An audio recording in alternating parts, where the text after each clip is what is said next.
అంతస్తులని పోయినట్టుగా మన మిద్దెలు మేడలన్నీ కూలిపోయినట్టుగా ఏది వరదలు వచ్చి ఏది వయనాడు ప్రాంతం కేరళ ప్రాంతంలో కొట్టుకొని మనం ఆ విధంగానైతే లేవు కదా. దేవుడు మనకు మంచి వాతావరణాన్ని ఇచ్చాడు. సపోర్ట్ కొట్టండి. ఆరోగ్యాలను ఇచ్చిన దేవుడు, అనుకూలతలు ఇచ్చాడు మనకు. హల్లెలూయా. చూడండి, ఒక్కొక్కరు శవాలు దొరకక జాగిలను కుక్కలను పెట్టి మిలిటరీని పెట్టి వెతుకుతూ ఉన్నాడు. మనం ఎంతో సుఖక్షేమముగా ఉండి మన దేవుని మహిమపరచలేకపోతున్నాం. ఎంత పరిస్థితులు మంచి అనుకూలమైనటువంటి పరిస్థితులు మనకి ఇచ్చాడంటే వాళ్ళకి ఇచ్చినటువంటి పరిస్థితులు అననుకూల పరిస్థితులు ఇచ్చాడు. అక్కడ నిజంగా కూడా మన దేవాది దేవునికి నిజంగా కూడా మనం కృతజ్ఞతాస్తుతులు చెల్లించవలసినటువంటి అవసరత ఉన్నదమ్మా. హల్లెలూయా. ఇక్కడ మాట్లాడుతున్నాడు. మొదటి మాటలో ఏమంటున్నాడు అని అంటే, నీ సేవకునికి దయచేయబడిన మాట జ్ఞాపకము చేసుకొనుము, దాని వలన నీవు నాకు నిరీక్షణ పుట్టించి ఉన్నావు. హల్లెలూయా. నిజంగా కూడా అమ్మా, ఇది నా జీవితంలో, నా బ్రతుకులో దేవుడు నాకు ఇచ్చినటువంటి ఈ వాగ్దానంగా కూడా నేను భావించుకోవచ్చు. ఎందుకంటే ఇక్కడ అంటున్నాడు,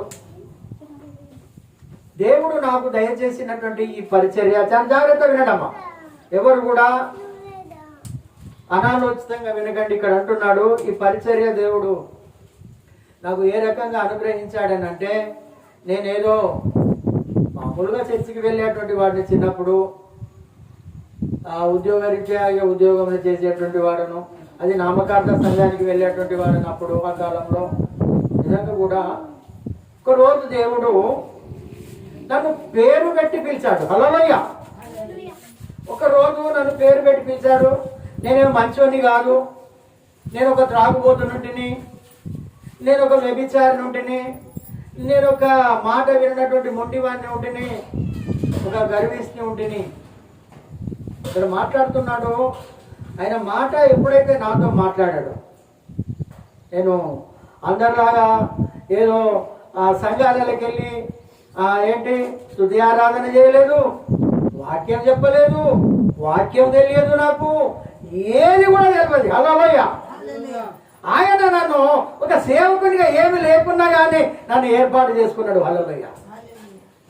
ఎందుకంటే అలాంటి తర్ఫీదును నాకు ఇస్తూ వచ్చాడు ఆయన. మోసేను ఏ రకంగానైతే అతడు నత్తివాడైనప్పటికీ తనకు ఒక సహోదరుని ఇచ్చి ఏ రకంగానైతే వాడుకున్నాడో, ఆ రకంగా ఇక్కడ అంటున్నాడు. ఏమంటున్నాడు అని అంటే, ఆయన దయచేయబడినటువంటి మాట, దేవుడు నాకు ఒక మాట దయచేశాడు. హల్లెలూయా. ఎప్పుడైతే దేవుడు నాతో మాట్లాడాడో, నేను చేసిన పని ఏంటంటే నాకు సరిగా తెలియదు. దేవుడు మాట్లాడాడు, నాలో మార్పు వచ్చేసింది. నేను మారాను. ఎందుకంటే చెడు వాటి మీద ఆలోచన లేకుండా అయిపోయింది, చెడు తలంపులు రాకుండా అయిపోయినాయి. అప్పుడే నేను ఏం చేసినానంటే, కొద్ది తెలివితో, హల్లెలూయా, కొద్ది జ్ఞానముతో ఇప్పుడున్నటువంటి ఈ 2 బాక్సులు, ఒక యాంప్లిఫైయర్, 2 మౌతులు, ఇంకొక ఎయిర్లెస్ మౌత్, ఈ 3 తీసుకున్నాను అమ్మ అప్పుడు. హల్లెలూయా. నా భార్య ఇవి పట్టుకొని ఇంటికి వచ్చినందుకు, ఇవి నువ్వు ఎందుకు తెచ్చుకున్నావు, ఇవి నీకేం పని చేస్తాయి, నువ్వు ఒకనాడు మందిరానికి పోయినోని కాకపోతే, ఒకనాడు వాక్యం చెప్పినోని కాకపోతే, ఒకరోజు ఏం చెప్పినోని కాకపోతే, ఒక పాట కూడా పాడినోని కాకపోతే, ఒక సాక్ష్యం చెప్పినోని కాకపోతే, ఇవి నువ్వు ఎందుకు తెచ్చుకున్నావు. హల్లెలూయా. అయోమయం అయోమయం అవుతుంది ఇంటికి రాగానే. అరే ఏది, నేను ఇంత సంతోషంతో ఇంత ఆనందంతో పరిచర్య చేయాలని. అయితే ఈ మైకులు ఇచ్చేటండి ఆయన ఏమంటాడంటే, ఈ మైకులు చాలే నీకు, ఈ మైకులు నీకు చాలు, ఇవి నీకు 500 మందికైనా నువ్వు ప్రచారం చేయొచ్చు, నువ్వు తీసుకొని అంటే, నేను సంతోషంతో అవి నేను తీసుకొని వస్తే, ఇంటికి వచ్చిన తర్వాత నా భార్య ఇవెందుకు తీసుకొని వచ్చి, నువ్వు ఎక్కడ పరిచయం చేస్తావు, నువ్వు ఎక్కడ సేవ చేస్తావు, అసలు నీకు ఎవరు తెలుసు, నువ్వు ఎట్లా పోతావు, నువ్వు ఏం చేస్తావు. హల్లెలూయా. ఈ మాటలు మళ్ళీ నా మదిలో ఎదుగుతా ఉన్నాయి. హల్లెలూయా. అయితే ఒకప్పుడు, హల్లెలూయా, ఈ దేవుడు నాతో మాట్లాడక ముందు, అమ్మ చాలా జాగ్రత్త వినండి, దేవుడు నాతో మాట్లాడక ముందు దేవుడే ఇదే పాలయ్యలో ఉండి మాట్లాడాడు. కానీ ఇంత పనిపట్టండి. నేను దగ్గర బాగా ఏడుస్తూ ప్రార్థన చేస్తున్నాను. ఇక్కడ ఇద్దరు సుధాకర్లు ఉన్నారు. నా సేవ చేయాలని ఆశ ఉన్నది, కానీ వాళ్ళు చేయడం లేదు. నేను వారికి నా జ్ఞానాన్ని ఇవ్వబోతున్నానని మాట్లాడాను. అలా భయ్య వాళ్ళు ఎవరో నిలబడబట్టి నేను నిలబడలే, ఎందుకంటే నాకు ఏం తెలియదు కదా. ఇప్పుడు ఎంతో మంది ఉండొచ్చు, ఇక్కడ ఎంతో మంది ఉండొచ్చు, ఎంతో మంది అది కావచ్చు, కానీ ఏ రకంగా సేవ చేయాలంటే సేవకున్నాను కాదా. అమ్మ అమ్మగా విశ్వాసంగా ఏదో తెచ్చిపోతున్నాం వస్తున్నాం కదా అని నేను అనుకున్నా. కానీ దేవుడు ఆ రకంగా ఏర్పాటు చేసుకున్నాడమ్మా. హల్లెలూయా. అప్పుడు నేను కూడా అంత స్పందించలేదు. దేవుడే నాతో మాట్లాడిన తర్వాతనే నేను స్పందించానమ్మా. అందుకే ఇక్కడ ఏమంటున్నాడు అని అంటే, అతడు నాకు మొదటిగా హల్లెలూయా ఎప్పుడైతే వాక్యము ఆయన చెప్పాడో ఆ వాక్యానుసారంగా మళ్ళా నేను ఇంటికి వచ్చి మా అన్న బిడ్డలందరినీ, మా అన్న కొడుకులందరినీ, 2 అన్నల కొడుకులను, 2 అన్నల బిడ్డలను వాళ్ళని తీసుకొని వచ్చి, నా బిడ్డ చాలా చిన్నది హల్లెలూయా, ఒక 2-3 నెలలు 6 నెలలు ఉంటుంది. వాళ్ళు కొద్దిగా పెద్దోళ్ళు, వాళ్ళను ఇట్లా మీలాగానే కూర్చుండబెట్టి వాళ్ళకు పాటలు నేర్పిస్తూ హల్లెలూయా, వాళ్ళకు పాటలు నేర్పిస్తూ వాళ్ళకు వాక్యం చెప్తే ప్రార్థన చేయరాదు నాకు హల్లెలూయా. చివరి ప్రార్థన మా నాన్న చేసేది.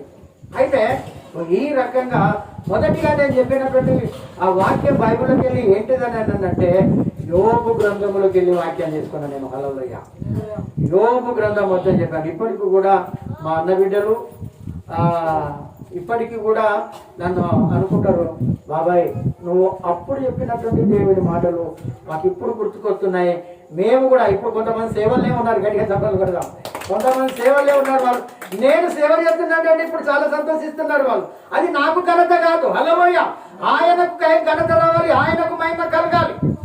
ఇక్కడ అంటున్నాడు, నా సేవకునికి దయచేయబడినటువంటి మాట, దేవుడు మనకి ఇచ్చినటువంటి మాట, మనం దాన్ని ఏం చేయాలంటే ఎప్పటికీ కూడా అంటున్నాడు, జ్ఞాపకము చేసుకొను అంటున్నాడు. హల్లెలూయా.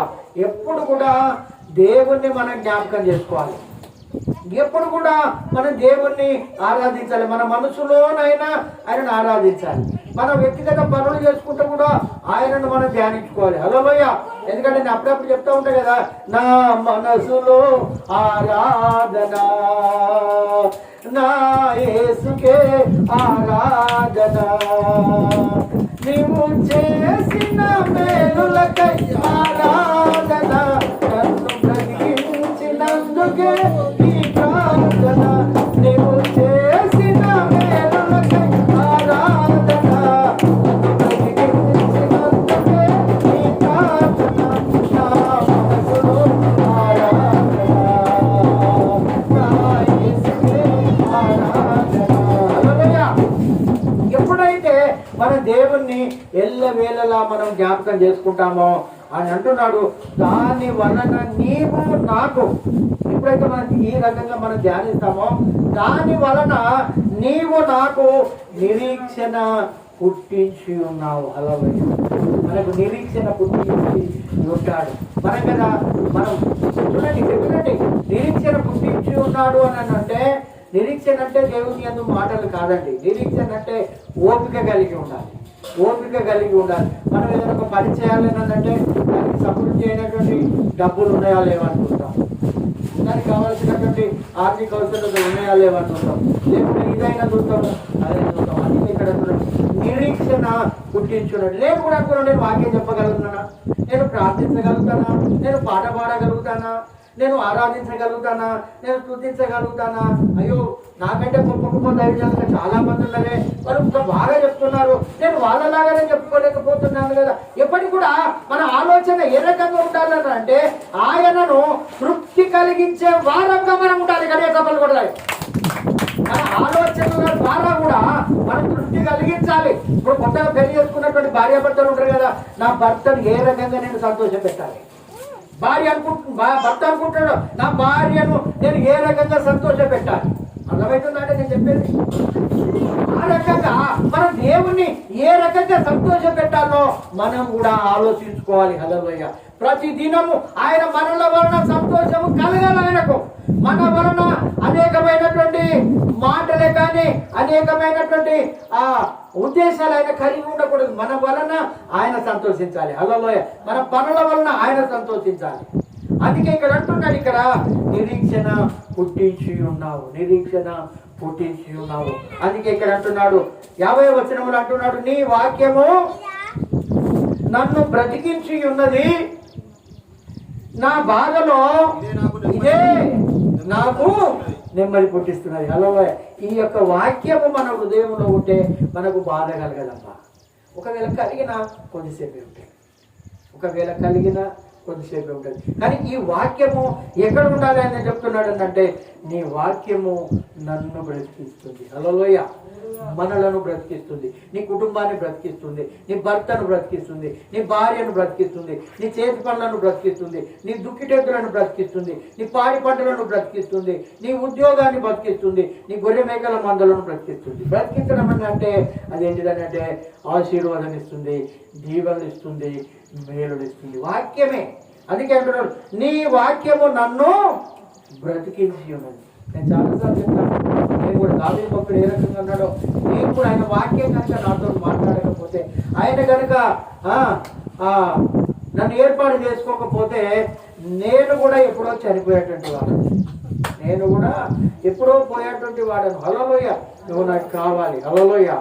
నువ్వు నా పని చేయాలి, నువ్వు నాకు కావాలి. హల్లెలూయా. అందుకే అంటున్నాడు ఆయన మనల్ని ఎంతో ప్రేమించేటువంటి దేవుడు. హల్లెలూయా. మనకి ఏమున్నా లేకున్నాడు, ఏమి ఉండని లేకపోయినా కానీ యేసయ్య కోసం ఏదో ఒకటి, హల్లెలూయా, ఏదో ఒకటి మన మనసులో పుట్టాలి. అందుకే ఇక్కడ అంటున్నాడు, నీ వాక్యము నన్ను బ్రతికించి ఉన్నది, నా బాధలో ఇదే నాకు నెమ్మది కలిగించి ఉన్నది. హల్లెలూయా. మన బాధలలో కూడా ఈ వాక్యమే నెమ్మది కలిగిస్తున్నది. నువ్వు రోగం వచ్చినప్పుడు కూడా నీకు నెమ్మది కలిగిస్తున్నది, నీకు అవసరత వచ్చినప్పుడు కూడా నీకు నెమ్మది కలిగిస్తున్నది, టెన్షన్ పడ్డప్పుడు కూడా నెమ్మది అంటే ఎప్పుడు వస్తుందండి నెమ్మది? ఎవరైనా టెన్షన్లో కొద్ది ఆగమంటే ఆగుతాడా? ఎందుకు ఆగడు? అరే నాకే బాధ ఉన్నది, ఆయన బయటికి పోతాడా, నువ్వేనా ఆశ్చర్యవా, నువ్వేనా తీర్చేటోళ్ళవా అని అంటారు మనల్ని. నా బాధ నాకుంటే నీ బాధ నీకంటారు. అలాంటి సందర్భంలో కూడా మనకు నెమ్మదినిచ్చేటువంటి దేవుడు వెళ్ళారు. అందుకే ఇక్కడ అంటున్నాడు, నీ వాక్యము నన్ను బ్రతికించి ఉన్నది, నా బాధలో అదే నాకు నెమ్మది కలిగిస్తున్నది అంటున్నాడు. 51వ వచనంలో, గర్విష్ఠులు నన్ను మిగుల అపహసించిరి, అయినను నీ ధర్మశాస్త్రము నుండి నేను తొలగకై ఉన్నాను. హల్లెలూయా. నన్ను కూడా ఎంతో మంది ఏం చేశారంటే అపహసించారు. అపహసించడం అంటే హేళన చేశారు. నువ్వేం చేస్తావు సేవ, నువ్వు ఒక తాగుబోతు, నువ్వు సేవ చేస్తావు, నువ్వు తిరుగుబోతు, నువ్వు ఒక సేవ చేస్తావా? ఆ రకంగా ఇక్కడ అంటున్నాడు. ఇక్కడ గర్విష్ఠులు నన్ను ఏం చేశారని అంటే అపహసించారు. అపహసించారంటే హేళన చేశారు. నన్ను బట్టి ఏమన్నారంటే హేళన చేసడం, నిందించడం. ఇంకొక మాట ఏంటిదనంటే మనం చూసి గేలి చేయడం, గేలి చేయడం. మాకు ఆ రకం కూడా చేసినటువంటి సందర్భాలు కూడా నా జీవితంలో ఉన్నాయేమో. దేవుని మనం నమ్ముకోవడం అంటే చాలా కష్టాలు వస్తూనే ఉంటాయి. చాలా కష్టాలు, బాధలు, ఇరుకులు, ఇబ్బందులు, వ్యాధులు, అప్పులు ఎప్పుడు మనం బ్రతుకున్న నాలుగు ఇవి మనల్ని వెంటాడుతూనే ఉంటాయి. కానీ దేవుని వాక్యం మనల్ని బ్రతికిస్తుంది. హల్లెలూయా. అందుకే ఇక్కడ అంటున్నాడు, గర్విష్ఠులు నన్ను మిగుల అపహసిస్తున్నారు. మనల్ని ఒక రకంగా చెప్తే మనల్ని ఎక్కిరిస్తున్నారు. ఎక్కిరించడం అంటే తెలుసుగా, అంటే మనం ఉన్నప్పుడే మంచిగా మాట్లాడతాడు, మనం వెనక పోగానే మనల్ని ఎక్కిరిస్తాడు. ఆ రకంగా కూడా ఎక్కిరించేటువంటి వాళ్ళు మనకున్నారు. హల్లెలూయా. అందుకే ఇక్కడ అంటున్నాడు, నీ ధర్మశాస్త్రము నుండి నేను తొలగకై ఉన్నాను. ధర్మశాస్త్రం నుండి మనం తొలగకుండా ఉండాలి. హల్లెలూయా. అందుకే ఒక భక్తుడు అంటున్నాడు, దేవా దేవా దేవా నన్ను త్రోసివేయకు దేవా, దేవా దేవా దేవా నన్ను త్రోసివేయకు దేవా, మంచివాడను దేవా, మంచివాడను దేవా, మంచివాడను దేవా, మంచివాడను దేవా, వరములిచ్చే కరముల నన్ను బ్రోవరావా, వరములిచ్చే కరములతో నన్ను బ్రోవరావా, దేవా దేవా దేవా ధర్మశాస్త్రము నుండి ఎప్పుడు కూడా మనం తొలగిపోకూడదు. హల్లెలూయా. ఎంత కోపాలు వచ్చినా, ఎంత తాపాలు వచ్చినా చూడండి అమ్మా, ఎదుగునండి.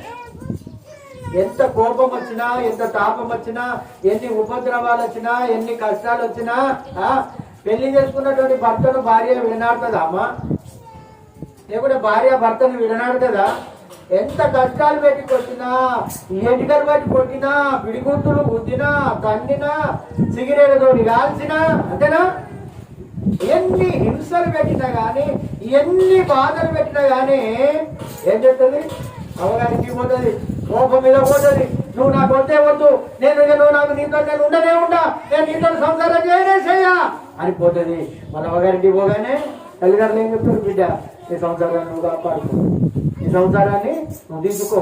కష్టాలు ఉంటాయి బిడ్డ, బాధలు ఉంటాయి బిడ్డ, ఇరుకులు ఉంటాయి బిడ్డ, ఇబ్బందులు ఉంటాయి బిడ్డ, సమస్యలు ఉంటాయి బిడ్డ, వీటిని అధిగమించాలి. హల్లెలూయా.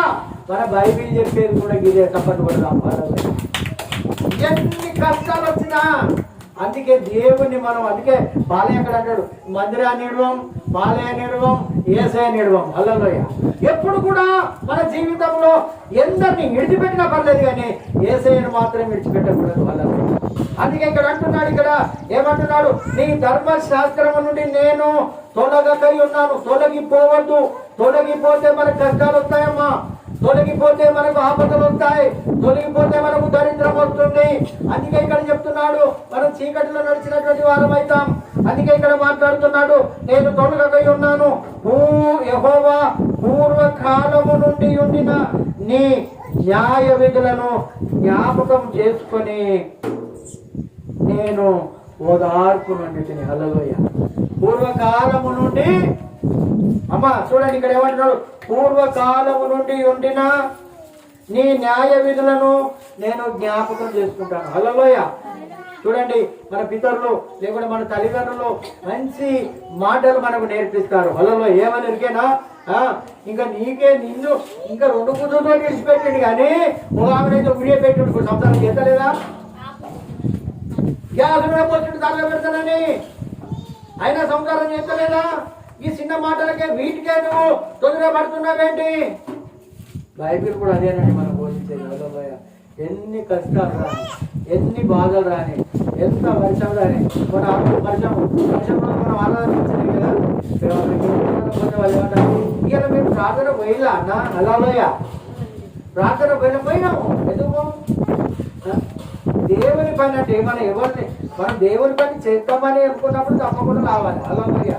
కష్టమైన, నష్టమైన, బాధైనా, ఇరుకైనా, ఇబ్బందులైనా, ఉపద్రవమైనా కానీ తప్పకుండా రావాలి. అందుకే ఇక్కడ అంటున్నాడు, పూర్వకాలం నుండి ఉండిన నీ న్యాయ విధులను జ్ఞాపకం చేసుకోవాలి. మనం ఎప్పుడు కూడా యేసు ప్రభు పడ్డటువంటి శ్రమలు, యేసు ప్రభు పడ్డటువంటి కష్టాలు జీవితంలో ఏ మానవుడు కూడా ఈ భూమి మీద పడలేదట. ఆయన పడినటువంటి కష్టాలు ఎవ్వరు కూడా పడలేదమ్మా. అందుకే ఇక్కడ అంటున్నాడు, పూర్వకాలం నుండి ఉండిన నీ న్యాయ విధులను జ్ఞాపకము చేసుకొని నేను ఓదార్పు నొందితిని. మనందరం కూడా ఓదార్పు నొందాలి. దేవుని వాక్యం సత్యమైనది, దేవుని వాక్యం నిత్యమైనది, దేవుని యొక్క వాక్యము మనను నడిపించేటువంటి వాక్యము కనుక ఆయన అంటున్నాడు ఇక్కడ, ఓదార్పు నొందాలి, నెమ్మది నొందాలి. హల్లెలూయా. మనకు మనమే నెమ్మది నొందాలి. అందుకే ఇక్కడ మాట్లాడుతున్నాడు 53వ వచనం, నీ ధర్మశాస్త్రమును విడిచి నడుచుతున్న భక్తిహీనుడను చూడగా నాకు అధిక రోషం పుడుతున్నది. హల్లెలూయా. కొంతమంది దేవుని నమ్ముకొని వెనకపోయిన వాళ్ళు ఉంటారమ్మా. హల్లెలూయా. వాళ్ళ గురించి కూడా బోధిస్తున్నాడు ఇక్కడ. దేవుని నమ్ముకొని వెనుకపోయినటువంటి వాళ్ళు, వాని భక్తి వాళ్ళకే వెక్కసం అయిపోతాడు. వాని భక్తి వానికే వెక్కసం అయిపోతుంది. అందుకే ఇక్కడ అంటున్నాడు, నీ ధర్మశాస్త్రమును విడిచి నడుచుతున్న భక్తిహీనులను చూడగా. చాలా మంది భక్తిహీనులుగా ఉన్నారు. నాకే భక్తి ఎక్కువ ఉన్నది, నేను ఆ సేవకుడి కంటే నేను పెద్ద ఎక్కువ, ఈమె కంటే నాకు ప్రార్థన ఎక్కువ వస్తుంది, ఈమె కంటే నేను పాటలు ఎక్కువ పాడతా, ఈమె కంటే నేను ఎక్కువ భక్తి పరురాలను, క్రైస్తవ జీవితంలో మేమే సీనియర్ అని ఎప్పుడు కూడా మనం అనుకోవద్దు. హల్లెలూయా. అందుకే ఇక్కడ అంటున్నాడు, ఇక్కడ ఏమంటున్నాడు అంటే, ధర్మశాస్త్రమును విడిచి నడుచుతున్నటువంటి భక్తిహీనులను చూడగా. భక్తిహీనులను అంటే ఎడిపోతున్నాడు దేవుడు, తోక దిగినటువంటి కోతిలాగా ఎగురుకుంటా గంతులు వేస్తుంటూ అది చేసుకుంటూ వెళ్తాడు. ఓ ఉపవాస ప్రార్థన ఉండదు, ఓ ఆన్లైన్ ప్రేయర్ ఉండదు. ఒకవేళ ప్రార్థన చేసిన ఏడుపు రాదు. ఏడుపు రాని క్రైస్తవులు కూడా ఉన్నారమ్మా. హల్లెలూయా. అందుకే అంటున్నాడు, తప్పకుండా దేవుని యొక్క సన్నిధానంలో మనందరం కూడా ఏడవాలి, గోజాడాలి. హల్లెలూయా. అందుకే ఇక్కడ అంటున్నాడు, అధిక రోషము నాకు పుట్టుతున్నది, యాత్రికుడనైన నేను నా బసలో పాటలు పాడుటకు నీ కట్టడలు హేతువులైన యాత్రికుడనైనటువంటి నేను. హల్లెలూయా. మనందరం ఎవరమ్మా? యాత్రికులం. ఇవాళ నుండి రేపు పోతాం, ఇవాళ నుండి రేపు వెళ్ళిపోతాం. నేడు ఇక్కడ రేపు ఎక్కడో తెలియని పయనమో ఓ మానవా.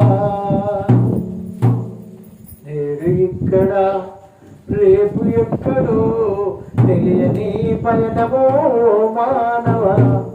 అది రాదని ఇది రాదని అదరపడవు, చివరికి ఏది రాదు నీ వెంట. హల్లెలూయా. అందుకే ఇక్కడ అంటున్నాడు, యాత్రికుడనైనటువంటి నేను. మనందరం కూడా ఈ లోక యాత్రను ముగించిపోయేటువంటి వాళ్ళం. ఈ లోకంలో మనం కొంత కాలము నటించాలి మనం. హల్లెలూయా. నటిస్తున్నాం, నాటకాలు ఆడుతున్నాం. దేవుని ఎదుట కూడా మనం సరియైన విధంగా మనం నడుచుకోవడం లేదు. అందుకే ఇక్కడ మాట్లాడుతున్నాడు, యాత్రికుడనైనటువంటి నేను. అందుకే మనం చనిపోయినప్పుడు ఒక పాట పాడతారు. ఏం పాటమ్మా? మనందరం కూడా పరదేశులం. హల్లెలూయా. యాత్రికులం. దేశం మనది కాదు, ఈ ఇల్లు మనది కాదు, ఈ వాడ మనది కాదు, ఈ మందిరం మనది కాదు. హల్లెలూయా. కానీ ఏది ఏమైనప్పటికీ కూడా మనం దేవునితో ఉండేటువంటి వాళ్ళం. అందుకే ఇక్కడ అంటున్నాడు, యాత్రికుడనైనా నేను నా బసలో పాటలు పాడుటకు. హల్లెలూయా. పాటలు పాడాలి మనం. దేవుల్లో పాటలు రావని అనకూడదు. మనం పాటలు పాడాలి, పాటలు పాడేటువంటి వాళ్ళముగా ఉండాలి. అందుకే అంటున్నాడు, యాకోబు పత్రికలో ఏమంటున్నాడు? ఎవరికైనా సంతోషం కలిగినా పాటలు పాడాలి, ఎవరికైనా దుఃఖము కలిగినా ప్రార్థన చేయాలి. ఏమంటున్నాడు? ఎవరికైనా మాట్లాడండి అమ్మా. హల్లెలూయా. నిద్రపోకండి. ఏమంటున్నాడు? ఎవరికైనా సంతోషము కలిగినా పాటలు పాడాలి, ఎవరికైనా ఏంటిది బాధలు కలిగితే ప్రార్థన చేయాలి. హల్లెలూయా. ఓళ్ళు తోముకుంటా పాటలు పాడాలి. హల్లెలూయా. ఓళ్ళు తోముకుంటా పాటలు పాడాలి, నాటేసుకుంటా పాటలు పాడాలి, బట్టలు పెట్టుకుంటా పాటలు పాడాలి, ఊడ్చుకుంటూ పాటలు పాడాలి. హల్లెలూయా. ఊడ్చుకుంటూ పాటలు పాడాలి. మనం ఏ పని చేసినా ఆయన కనుక నాకు మార్చుకుంటూ చక్కని పాటలు పాడుతున్నట్లు ఆయన సంతోషించాడు. మరి ఏదనుకుంటున్న పాటలు అంటే మామూలు పాటలు కాదు. పాటలలో కూడా శక్తి ఉన్నది తెలుసు కదా మీ అందరికీ. పౌలు శీలలు పాటలు పాడితే ఏమైంది? చెరసాల పునాదులే ఊలిపోయినాయి. అందుకే ఇక్కడ అంటున్నాడు, ఇక్కడ ఏమంటున్నాడు? నా బసలో పాటలు పాడకూడదు. మనం ఎక్కడ బస చేస్తాం? మన ఇంట్లో బస చేస్తాం. బస చేయడం అంటే దాంతో నివాసం చేస్తాం. బస చేయడం అంటే నివాసం. నా ఇంటిలో నేను బస చేయనప్పుడు నేను పాటలు పాడతాను. పాటలు కూడా దేవుని వాక్యంలోకి వెళ్ళి వ్రాయబడినటువంటి మాటలు ఇవి. హల్లెలూయా. పాటలు కూడా దేవుని యొక్క వాక్యంలోకి వెళ్ళే వ్రాయబడినటువంటి పాటలు. అందుకే ఇక్కడ అంటున్నాడు, పాటలు పాడుటకు నీ కట్టడలు హేతువులాయను. హల్లెలూయా. నీ కట్టడలు నాకు హేతువులాయను. నన్ను ఇంకా హెచ్చిస్తున్నాయి. ఈ పాటలు నన్ను ఇంకా ఇదైనటువంటి మార్గంలో చూపిస్తా ఉన్నాయి. హల్లెలూయా.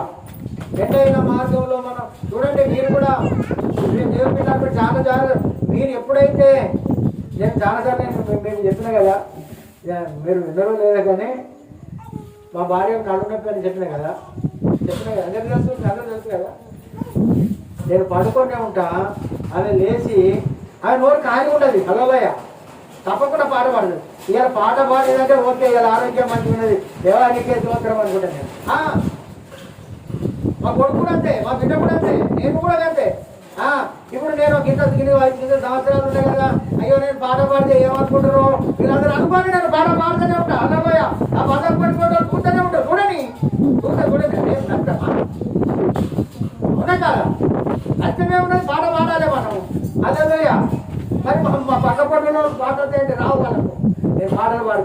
వాళ్ళు అనుకుంటారు ఎప్పటి కూడా, సరే మందిరానికి రాకున్నా, వాళ్ళు మన చర్చికి రాకున్నా, వాళ్ళు దేనికి రాకున్నా కానీ పాటలు అన్న మంచిగా పాడతాడు. హల్లెలూయా. అది ఎప్పుడు పాడినా నేను ఎన్నడూ పాడినా ఈ బైబిల్ గ్రంథం చేత పట్టుకున్న కానుంటేనండి. హల్లెలూయా. మా డాడీ కూడా, మా నాన్న కూడా ఒక గడంచ ఉండే, గడంచలో నన్ను వడబెట్టుకొని పాటలన్నీ పాడేది. హల్లెలూయా. పాటలన్నీ పాడేది. ఆయన శరీరంలోకి వెళ్ళి 4 వనికి వచ్చినాయి ఏమో ఆ పాటలు, కానీ నిజంగా కూడా అయస్కాంతం లాగా ఈ సాయం కాలమునా యేసు ప్రభు వేడెదను, ఈ సాయం కాలమునా యేసు ప్రభు వేడెదను, నీ హృదయ రసముల్కా నిత్యము మముగావు, నీ హృదయ రసముల్కా నిత్యము మముగావు, జగలు రాకుండా నాటగే తుముతాండ్రి, జగలు రాకుండా నాటగే తుముతాండ్రి, చూస్తుండో శోధకుని తోపుటకు బలమిమ్ము. హల్లెలూయా. ఇలాంటి పాటలు హల్లెలూయా. ఇప్పటికీ చాలా పాటలు నాకు వస్తాయి. ఎందుకంటే నేను గొప్ప చెప్పడం కాదండి, నాకు అప్పటి నుంచే దేవుడు ఇవన్నీ నాకు నేర్పించాడు. హల్లెలూయా. దేవుడు నాకు చిన్నప్పటి నుంచి ఇవన్నీ సువార్త ఏ రకంగా చేయాలి, పరిచర్య ఏ రకంగా చేయాలి, ఏ రకంగా నేను సువార్తకు రాకముందు అన్ని అలవాట్లు ఉన్నప్పుడు కూడా కొంతమంది సేవకులతో నేను తిరిగానండి. సేవకులు తిరిగినప్పుడు బాగానే ఉన్నా, మళ్ళీ ఆటో దిగంగానే మళ్ళీ నా తంబాకు నేనే వేసుకునేది, నా సిగరెట్ నేనే తాగేది, కాకుండా మళ్ళీ నేనే బార్ షాప్లో పోయేది, మంచిగా తాగేది, మళ్ళీ ఇంటికి వచ్చేది. నేను రియల్ మన జీవితం ఇది. నా భార్య అనేది పోయేటప్పుడే మధ్య సొక్కంగా పోతుంది, ఇంటికి వచ్చేవారికి ఎంత వచ్చినావు మళ్ళా నువ్వు గబ్బు వాసన, శరీరం అది ఎంత వాసన వస్తుందమ్మా, తంబాకు వేసుకున్న వాసన ఎంత తెలియదు. అయ్యో ఇప్పుడు ఎవరైనా దగ్గర ఉంటుంది, నిజంగా నేను సీరియల్ కొట్టుకుంటాను. నేను మరి ఎంత చూడన్నా కానీ బంద్ చేయంట. నేను ఎందుకు తింటానవయ్యా, చచ్చిపోతామంట. నేను చెప్పాలి మన సాక్ష్యం అది. ఆ సీరియల్ ఎంత అవుతానవయ్యా, చచ్చిపోతావు. ఆ తావుడు ఎంత అవుతావు, చచ్చిపోతావు. మన బాధ్యత అది. హల్లెలూయా. ఇది హెచ్చరిక మనం చేయాలి, ఈ హెచ్చరిక మనం చేయాలి. అందుకే మనం దేవుడు ఎంతో ప్రేమించాడు. నిజంగా మా చిన్నప్పటి నుంచి మా తల్లి లేదు నాకు. చిన్నప్పుడు ఈ అబ్బాయి కంటే చిన్నగా ఉన్నప్పుడే మా తల్లి చనిపోయింది. మా తల్లి ముఖం ఎట్లా ఉంటుందో కూడా నాకు తెలియదు. మా నాన్న ఆ రకంగా పెంచాడు నన్ను. హల్లెలూయా. ఆ రకంగా ఇంకప్పుడు అన్నల జమానా ఉండేది. నేను 10th క్లాస్ సేవలకి వచ్చినప్పుడు ఇట్లా పోతుడో ఏమని ఆయనతో ఎంబడేసుకొని నన్ను పోయింది అక్కడ. హల్లెలూయా. ఖరాబ్ కాకుండా నన్ను ఎంబడేసుకొని తిరిగేది ఆయన. చెప్తున్నానమ్మా, చిన్నప్పటి నుంచి మేము చిన్నప్పుడు ఊడ్చుకునేది. ఆ వైపు నా భార్య అడ్డం పడితే ఊడ్చుకుంటున్నా. చిన్నప్పుడు బోర్లు తోముకునేది, ఇప్పుడు నేను బోర్లు తోముకుంటున్నా. చిన్నప్పుడు అన్నం వండుకునేది, ఇప్పుడు నేను అన్నం వండుకుంటున్నా. బట్టలు పెట్టుకుంటున్నా. ఇవన్నీ ఇవన్నీ మనకు రావాలి. హల్లెలూయా. చిన్నతనంలో మీ తల్లిదండ్రులు మీకు ఆడవాళ్ళకు నేర్పిస్తారా లేదా? రేపు ఇక్కడ సుఖపడకు, నువ్వు అత్తగారికి వెళ్తావు, కష్టపడతావు. ఆ కష్టంలో ఇప్పుడే పడితే ఇప్పుడు నేర్చుకుంటే అప్పుడు పని చేస్తుందండి. ఇవన్నీ దేవుడు మొదటి నుంచి నాకు నేర్పిస్తూ వస్తున్నాడు. అందుకే అంటున్నాడు, ఆయన దయారసము నాపై ఉంచాడు. హల్లెలూయా. అందుకే ఇక్కడ మాట్లాడుతున్నాడు. ఏం మాట్లాడుతున్నాడు అని అంటే, చదువుబడినటువంటి వాక్య భాగంలో మరొక మాట చూసుకుందాం. యెహోవా రాత్రి వేళ నీ నామమును స్మరణ చేయుచున్నాను. హల్లెలూయా. రాత్రి వేళ అమ్మా దాని జాగ్రత్తగా వినండి. మీకు ఎప్పుడు జ్ఞాపకం చేసుకున్నా, మీరు ఎవరిని అనవసరంగా అయినా ఆలోచనలు పెట్టుకోకండి.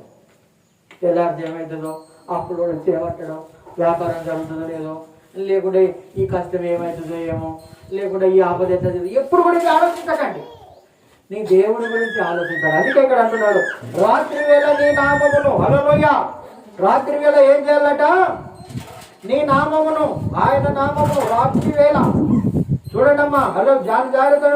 రాత్రి వేళ ఆల్ నైట్ ప్రార్థనలో పాల్గొనకపోతే నువ్వు క్రైస్తవులే కాదు. అందుకే అంటున్నాడు, ఆయన రాత్రి వేళ కూడా ప్రార్థన చేశాడు. ఎంత మనందరి కోసం. ఈ రోజు ఇక్కడ మనం సుఖంగా కూర్చున్నామని అంటే ఆయన ప్రార్థన చేశాడు మన కోసం రాత్రి వేళలా. నిద్రను తప్పుకున్నాడు, కడుపును తప్పుకున్నాడు, శరీరాన్ని నల్లగొట్టుకున్నాడు, చంపుకున్నాడు. హల్లెలూయా. నేను ఉపాసం ఉండలేనండి, నేను ఉపాసం కూడా ఇక్కడ ఎందుకు బైబిల్ ఎందుకు పట్టుకున్నా ఉపాసం కాకపోతే? నేను ఆల్రెడీ నిద్ర కాస. అబ్బో, నిద్ర కాసవా?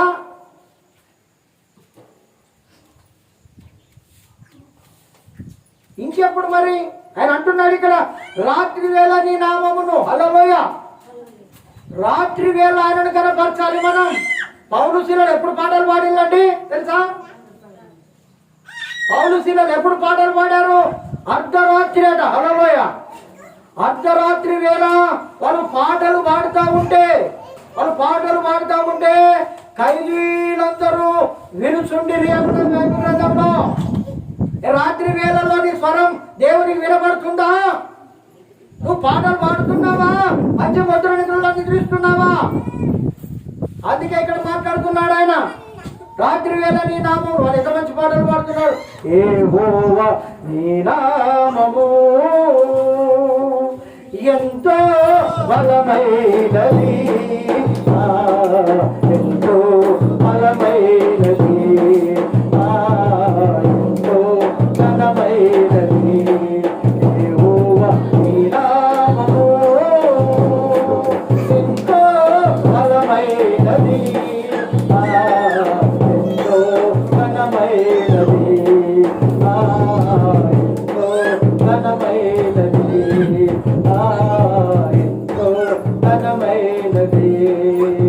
హల్లెలూయా. వాళ్ళు పాటలు పాడుతున్నారట అర్ధరాత్రి వేళ. అర్ధరాత్రి పాటలు పాడడం, ప్రార్థన చేయడం నేర్చుకోవాలి. ఏదో మందిరానికి వస్తున్నాం అని కాదు. హల్లెలూయా. గుర్తుపెట్టుకోండి ప్రియ దేవుని బిడ్డలారా, నేను చెప్తున్నాను, ఇది రాత్రి వేళ నీ స్వరం వినాలి. ఆయన పొద్దాక కాదు. పొద్దాక ఎంత మొత్తుకుంటాం మనం, అవునా కాదా? రాత్రి వేళ నీ స్వరం వినపడాలి, నీ పాట వినపడాలి, నీ ప్రార్థన వినపడాలి, నువ్వు మోకరించడం కనపడాలి, నువ్వు కన్నీరు విడవడం కనపడాలి. అందుకనే కాదు దేవుని ఎదుట మనం ఉన్నామంటే, ఏదో భక్తి చెప్తున్నామంటే చిన్న భక్తి, అంతే బ్రదర్, చిన్న వాటికి కాదండి. నీ ప్రాణాన్ని కాపాడుతున్నాడు ఆయన. హల్లెలూయా. అది కావాలి. దానికోసం ఇంతవరకు కాచినావు, నీకు వందనాలయ్యా. ఎంతో మంచిగా చూసినందుకు వందనాలయ్యా. వందనాలే, వందనాలే, వందనాలయ్యా. ఇంకే వందనాలయ్యా, వందనాలు. హల్లెలూయా. ఎప్పుడు కూడా మన దేవుని స్తుతించేటువంటి వారంగా ఉండాలి. అనవసరమైనటువంటి ఆలోచనలు పెట్టుకోకండి. అనవసరమైనటువంటి ఏ ఆలోచన పెట్టుకోకండి. రాత్రికాల సమయం చూస్తుంది ఇక్కడ మాట్లాడుతున్నాడు కదా. రాత్రి వేళ నీ నామము. రాత్రి వేళ ఆలోచనలు, చెడ్డ ఆలోచనలు వస్తాయండి మనిషికి. రాత్రి వేళ చెడ్డ ఆలోచనలు బట్టి పారగొనాలి మనం. అందుకే ఇక్కడ రాత్రి వేళ నీ నామము, ఆయన నామమును మనం ఏం చేయాలట? స్మరణ చేయాలి. హల్లెలూయా. భజన చేయాలి. స్మరణ అంటే భజన చేయాలి మనం. ఏమైనా కానీ ఎవరు ఏమైనా అనుకోండి. హల్లెలూయా. ఎవరు కిరాయిలకుండా ఇంట్లో వాళ్ళు కిరాయిలకి వెళ్ళి మనం బయటకు వెళ్ళబెట్టా పర్లేదు. కానీ రాత్రి ఏం పోలే మా ఇంట్లో తెల్లదాకా పొద్దాక అని మనం వెళ్ళబట్టినా పర్వాలేదు. కానీ మనం ఏం చేయాలని అంటే స్మరణ చేయాలి. ఇంకెవరు స్మరణ చేస్తామండి? ఎవరైనా అక్కో చెల్లి వచ్చి తెల్లదాకా మాట్లాడుకుంటుంటాం. ఈయనకి ఇట్లా కానీ అట్లా ఈయన మంచి పని చేసినాం, గిరి చేసినాం, గడ చేసినాం. ఎలా రాక ముచ్చటే ఈ ముచ్చట్లు పెడతాండి. పక్కకున్నలకు నిద్ర రాదు, వాళ్ళని డిస్టర్బ్ చేస్తాము, వీళ్ళ పని ఊడిపోద్ది. హల్లెలూయా. అందుకే ఎప్పుడు కూడా రాత్రి వేళ చాలా జాగ్రత్తగా వినండి. హల్లెలూయా. ఈ రోజు నుంచి మనం స్టార్ట్ చేయాలి. ఎప్పుడు మేలుకొచ్చినా యేసయ్యా అనాలి మనం. తప్పుడు చేస్తలేరు ఎవరు. హల్లెలూయా. అందరూ తరగా కిందికి వేస్తాను. ఇదేదో కొంచెం కఠినంగానే ఉన్నది బ్రదర్, ఇది కఠినంగానే ఉన్నది కదా. మేము మా ఆలోచనలు వేరు కదా, మేము దేవుడి ఆలోచనలు చేయమంటాను ఏంటి అని అనుకోకండి. ఇది దేవుని మాట, దేవుడు ఆట. చూడండి, ఇటు చూడండి అమ్మా. ఇక్కడ అంటున్నాడు, ఇక్కడ సేవకుని నోట్లో ఉండి మాట్లాడతాడట దేవుడు. తెలుసా మీకు అది? ఈ మాటను అంటే మనం చేస్తలేం కాబట్టి మనం గుర్తు చేస్తాడు ఆయన, మనం గుర్తు చేస్తాడు. అందుకే ఎప్పుడైనా మనం జాగ్రత్త రూపులై ఉండాలి మనం. హల్లెలూయా. అందుకే ఇక్కడ అంటున్నాడు నీ నామమును. ఆయన నామం. యేసునామం జై జై జై, క్రీస్తునామం జై జై జై, యేసునామం జై జై జై, క్రీస్తునామం జై జై జై. హల్లెలూయా. చాలు. ఆహా, కుమార్తె చూడు, కుమార్తె చూడు ఎంత అలసిపోయింది. పౌరుషులకు దెబ్బలు ఒట్టలు వాసిని అమ్మ కొడితే వాళ్ళు ఒట్టలు పోయడం అంటే తెలుసు కదా. మొత్తం చర్మం ఊడిపోయాడు, ఎక్కడికక్కడ పగిలిపోయింది చర్మం. ఆ కింద పడుకోబెడితే వాళ్ళు లేచినప్పుడు ఈ చర్మం హత్తుకొని ఇట్లా లేచి మళ్ళీ రక్తాలు వెళ్తానే. అంత బాధలలో కూడా, హల్లెలూయా, అంత బాధలలో కూడా వాళ్ళు ఏం చేస్తున్నారు? ఏంటి ఏమని చేసింది వాళ్ళు? పాటలతో ప్రార్థించగా చెరసాల రక్షాలయే, పాటలతో ప్రార్థించగా చెరసాల రక్షాలయే. యెహోవా నీ నామము ఎంతో బలమైనది, ఎంతో బలమైనది, ఎంతో ఘనమైనది. హల్లెలూయా. రాత్రి వేళ పని చేద్దాము మనం చేతరా. మా కోసం కాదండి, మీకోసం, మీ పిల్లల కోసం, మీ ఆరోగ్యాల కోసం, మీ అవసరాల కోసం, మీ పాడి పంటల కోసం, మీ చేతి పనుల కోసం, మీ దిక్కుడెద్దల కోసం, లేకపోతే మీ గొర్రె మేకల మందల కోసం, మీ ఉద్యోగాల కోసం, మీ పిల్లల భవిష్యత్తు కోసం కబలు కొట్టండి. వారి కోసం మీరు స్మరించాలి. కొంతమంది అనుకుంటారు, అయ్యో కొడుకు జీవితం అన్యాయం అయిపోయా, బిడ్డ జీవితం అన్యాయం అయిపోయా, వీటి గురించి ఆలోచిస్తారు. కానీ అయ్యా నా బిడ్డ జీవితాన్ని బాగు చేయి, నా కొడుకు జీవితాన్ని బాగు చేయి, నా భర్తను మార్చు ఎవరన్నారు అన్నారు.